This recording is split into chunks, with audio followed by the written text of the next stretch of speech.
咁即係反呢個佔領華爾街運動呢個本質係反資本主義。我諗呢點共識咧就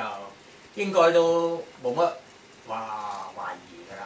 啦。無論喺美國啊、加拿大啊、歐洲啊，甚至香港啊，咁你睇下佔領中環嗰個，雖然人少少100幾廿人，咁就睇到佢哋個共識，即係呢點係都幾共同嘅，即係大家知道呢個運動嘅本質咧係反對資本主義。咁正因為呢個本質係咁突出嚟咧，就其實係針對到一個最根本嘅嘢嘅時候咧，就係更加需要咧係嗰個研究去探討去支持因為假如只係純粹話反對香港某一個政策喎，嘅地產霸權喎，咁係都需要研究即係做好多啲社會學同埋呢個經濟學嘅研究。咁但係始終佢都係一個香港嘅一個局部，雖然係相當重要嘅局部。咁但係既然依家提出嚟嗰個命題咧係反對資本主義咧，呢個直情係人類嘅全時代嘅根本問題嚟嘅即係資本主義發展咗300年即係當佢咁啦，正式嘅工業革命之後嘅資本主義咁咧300年，咁咧就去到今日其實唔係今日先第一次提出嚟就係呢個國際社會主義運動即係已經提咗好耐啦包括馬克思在內其實馬克思唔係唯一㗎，即係佢其中一派即係通過共產黨咁就其實共產黨我好多場合都已經係提過。嗰個翻譯都譯錯咗㗎呢個 communism 即係我諗，但依家大家都知道 commune 呢個字其實係公社啫所以嗰個國際共產主義司徒華喺大江東去都話佢細個年青嘅時候一開始受國際共產主義影響，咁但係我睇司徒華其實佢都唔係好了解國際共產主義嘅啫，佢實際上就受毛澤東嘅新民主主義影響，呢個就真。但係佢知道毛澤東嘅新民主主義咧係來自呢個國際共產主義咁就但係呢個國際共產主義呢個 international communism 咧，其實老實講咧就依家但凡即係知道呢個 commune 呢個詞英文呢個字點解嘅都知道係譯錯㗎應該係國際公社主義。咁你如果從呢個中文嘅呢個詞嘅意義去睇咧，國際公社主義呢個含義咧好新潮咩叫國際公社咁即係如果講得，當然我唔係主張咁即係假如純粹從個詞嘅含義hippies 都得㗎國際公社即係咁我唔係主張 hippies， 但係問題嘅意思咧，即係話傳統上嗰個理解咧，可能受咗呢個翻譯嘅誤導包括共產黨自己都搞錯咗。咁但係當然歷史唔會純粹咁簡單嘅。咁中國點解會受日本呢個翻譯個誤導咧？有中國自己具體嘅處境所以毛澤東嗰陣時都講得好清楚嘅呢個馬克思主義好、共產主義好、社會主義好，你點叫佢都好喺中國嚟講，主要係救亡啫嘛中國面對生死存亡呢個俾帝國主義侵略咁所以就邊樣嘢可以能夠中國救亡嘅，即係其實講得清楚啲係相當公用主義嘅。咁其實馬克思主義好、共產主義好、公社主義好或者社會主義好，你叫佢乜都好其實喺西方產生出嚟，因為佢基本上係西方產生出嚟㗎嘛。喺西方產生出嚟咧，作為一種學説一種哲學、一種社會科學，佢其實係好清楚咧，係喺資本主義發展到某一個階段之下嘅內在矛盾先會產生出嚟㗎嘛。內在矛盾嘅產物嚟㗎，所以唔係話我哋救亡，即係唔係中國一個落後國家、一個半殖民地國家係救亡。所以喺一個具體環境咧，就係等於洪秀全接受基督教佢當時嚟講，佢唔係用咁嘅詞語啫，但係個含義都係救亡啫嘛。佢揾佢嚟想擺脫呢個清朝嘅嗰個嘅外族嘅統治咁到呢個陳獨秀、李大釗毛澤東嗰陣時都係學生嚟啫咁周恩來都係學生嚟啫。咁但係點解會比較容易？其實中國嗰陣時嗰班精英先驅即係想救國嘅嗰班新文化運動54嗰班先驅係相當唔係經過太大嘅呢個思想上嘅矛盾咧，係相當容易，即係比較嚟講，相對嚟講接受咗呢個所謂共產主義。就其實當時佢哋所理解嘅共產主義，主要都係蘇聯係列寧嘅，反而係其實點解會咁咧？其實都係一個好具體嘅原因，係救亡。嗱，孫中山都話以俄為師，孫中山呢個典型西化派啦，係嘛？咁但係佢就係正因為辛亥革命其實失敗咗嘅，但係問題喺佢推反帝制嗰度咧係成功咗，但係推反帝制成功之後咧，想揾中國一條新出路，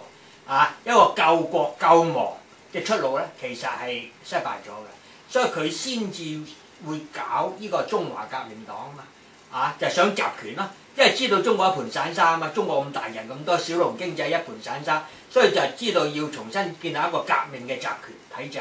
咁但係冇辦法，所以就因為辛亥革命係曾經同呢個洪門幫會合作噶嘛，所以佢諗到又模仿洪門幫會嚟搞中華革命黨啊嘛。咁但係梗係唔得啦！呢種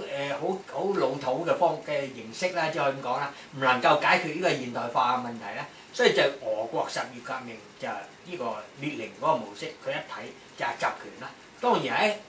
今日好多人就係全盤否定呢種體制，認為佢集權但係咧，其實從一個落後國家、第三世界國家，中國自己嘅經驗喺呢個民國初年嘅時候。孫中山呢個辛亥革命嘅頭號領袖，一個理想主義者，典型嘅西化派。點解佢會以俄為師？其實係現在嘅新一代咧少去諗嘅，就係中國唔係我哋純粹就係搬西方嗰套就可以解決到中國嘅問題。咁就先至會連嗰陣時連孫中山都會諗到咧，就係要學俄國嘅模式。咁俄國模式係集權。去到斯大林之後當然係走向全面嘅負面，但係咧喺佢嗰個回應一個落後國家嘅初步現代化嘅種種環境咧，其實呢個集權體制咧係有佢必要性嘅。咁呢個情況去到今日中國咧，其實仲喺度嘅，但係問題咧，我哋已經唔能夠完全去合理化呢種情況，因為嗰個歷史已經進步緊，成個過程係發生向呢個已經唔同呢個民國初年咧係有唔同。咁但係咪已經完全唔同咧？嗱，我哋依家話譬如話佔領華爾街，好似就話總之美國嗰邊就發生呢個反對呢個金融資本嘅掠奪啦，我哋又模仿啦。咁但係人哋有民主體制喎，乜，咁中國依家係咪亦都係要模仿呢個美國式、英國式，即係歐洲式，又將呢個民主體制照搬過嚟？但係其實中間嘅矛盾好大喎。其實我哋應該再清晰的睇到，就係唔講歐洲住啦，講美國啊，依家頭號資本主義國家係美國啊，就佢嘅總統、佢嘅議會、國會係民選咁其實有一部分都係其實係呢個可以講係間接選舉嘅，有一部分係直接選舉嘅。咁但係問題咧就佢哋嘅真正權力核心啊！依家點解大家會話要佔領華爾街，唔係話佔領白宮嘅咧？即係大家通過08年嘅金融危機啊，已經係唔需要太多嘅社會科學研究啊，根據事實啊，都已經觀察到美國嘅真正權力核心係華爾街。白宮只係執行者嚟嘅，當然佢中間有矛盾，佢仲有一個政府，佢有公職嘅身份、公職嘅名義，但係真正權力核心作為一個美國資本主義嘅結構嘅呢個體制軍事、政治、經濟個最核心喺金融資本嗰度啊嘛，佢嘅權力生喺華爾街。華爾街係民選嘅咩？華爾街係世襲嘅，啲大金融資本財團所以其實要全面通過借金堂佔領華爾街運動咧，應該對現代資本主義、現代美國、現代世界係睇得再深一層，就唔好純粹只係睇到佢個咩普選呢個直接選舉，唔係話嗰啲唔重要，嗰啲好重要，但係佢唔係全部，而且佢唔係真正嘅最權力核心。如果佢話美國嘅政府安奧巴馬總統，假如佢真正嘅唔係個官職身份，而係話成個美國資本主義運作，佢真係權力核心。點解依家美國嘅依家反對呢個08年引申出嚟嘅運動，唔係話佔據白宮？點解要佔據華爾街？其實大家知道真正權力係生喺華爾街度啊嘛，咁華爾街唔係民選嘅喎，所以就依家唔係否定白宮嘅民選，唔係否定美國、歐洲、西方嗰個民選嘅意義，但係咧應該重新再檢討佢哋個真正權力核心唔係民選嘅。咁於是要睇翻美國1776年獨立戰爭，佢哋嘅反英嘅革命，當初佢哋嘅憲制點樣建立？其實佢哋都係一個革命家集團，華盛頓為首，一個革命家集團去制憲。呢個就黃希哲咧有一篇文咧就寫得好嘅。我同佢啲朋友，佢去咗美國之後，佢寄過一篇文俾我睇，喺幾個月前。佢話美國從來都只有修憲嘅法案，冇話廢憲嘅法案噶嘛。你廢憲就將成個美國1776年嘅獨立革命否認啊嘛。即係等於話華盛頓嗰個反英獨立係就算唔係話佢錯誤啊，總之依家過去啦。我哋依家以一個去到一個新嘅否認咗呢個美國呢個獨立革命嘅嗰個憲制嘅嗰個時代啦。咁即係美國從來唔會話廢憲，佢係修憲。咁但係依家中國嚟講咧就出現一個新嘅現象，一個新潮流，就其實有人想廢憲。咁其實問題唔係廢唔廢憲嘅咁你問題個憲嘅內容啫嘛。咁其實如果今日呢個其實劉曉波好，就呢個其實中共黨裏面係相當一部分人就包括咩嗰西山會有將佢話叫佢哋西山會議派其實基本上就係趙紫陽系統㗎啦，即係佢哋嗰條路線啦。香港都有人㗎咁就其實就係佢哋就係想將呢個社會主義中國嘅社會主義嘅憲法廢除，唔係修憲係廢憲，佢哋想。咁就譬如呢個吳敬璉，其實佢哋嗰班人就係提出就係呢個要學美國嘅憲法啦，資本主義憲法啦，經濟就學台灣啦，即係走呢個資本主義嘅制度啦，咁即係其實你睇到就係中國已經形成咗相當嘅去到高層都有一定嘅呢個實力嘅。就係想中國走呢個資本主義道路。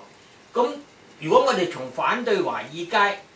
呢個或者佔領華爾街呢個運動嘅本質係反對資本主義嘅角度睇嚟，咁咪好矛盾咧？即係呢個係兩股啱啱相反嘅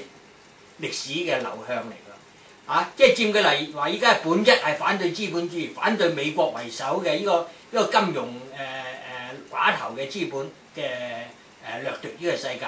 但係中國今日咧，其實又冒起一個要走資本主義道路，要同美國搞 China America，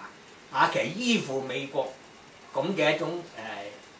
依家唔能夠講係已經完全成為主流，但係已經去到相當嘅一股有影響力嘅狀態。咁係咪我哋應該要將中國同美國或者世界今日產生嘅呢個兩個啱啱相反嘅兩種流向咧，綜合起嚟，重新再做一個總合嘅探討研究，咁先至睇到我哋今日喺香港應該以後點走，咁樣先至真正係有啲深層次啲嘅含義咁就今趟就先講到呢度為止